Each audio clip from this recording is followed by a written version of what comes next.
una buonissima pizza cotta nel forno a legna qui a Troina. Buonasera. Buonasera amici di Bella Sicilia, questa è la nostra pizza del Black and White di Troina. Che gustiamo con enorme piacere, davvero. Forno a legna, sì, forno a Pizza pietra, speciale. alimentazione rigorosamente a legna, tradizionale come ai vecchi tempi diciamo. Qui noi ci troviamo in una piazza altissima. Sì, a 1120 metri sul livello del mare, abbiamo una terrazza panoramica che si vede mezza Sicilia, Piazza Conte Ruggero. piazza Conte Ruggero, ed è da visitare. Praticamente d'estate mettiamo un 300 posti a sedere fuori su questa terrazza e accogliamo un sacco di turisti, un sacco di gente di fuori. Si unisce al sapore delle buonissime pizze Sì. il sapore di una vista mozzafiato. Sì, esatto. Io continuo a Allora non resta altro stornare. che invitare tutti qui a Troina Certo, a gustare vediamo un bellissimo tutti a panorama e poi ottime pizze.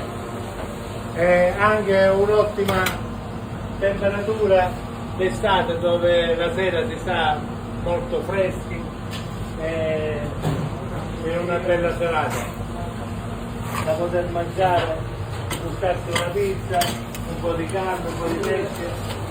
Ma quante pizze entrano in questo forno? 10 pizze, Qual è la pizza di casa?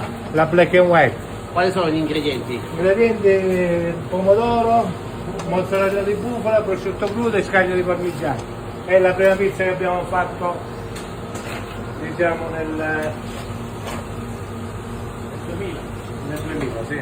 Allora salutiamo Perché siamo tutti gli aperti amici. dal 2000. Salutiamo tutti gli amici. Gli amici di Buonasera, Bella Sicilia. Ciao a tutti. Buon appetito e buon lavoro a voi. Buon lavoro. Grazie. E buona festa dei rami, visto che Grazie. la festa continua domenica. Domenica, anche la appuntamento prossima finale. domenica c'è la festa con i cavalli, che c'è la sfilata. Grazie, arrivederci, Ciao, arrivederci. ciao. Arrivederci. E quando esci da questa pizzeria, quello che vedi ti lascia senza fiato.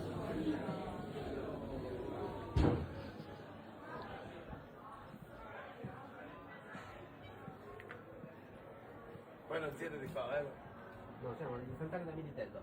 Però ormai avete il mare. Cosa ne pensate di una piazza del genere?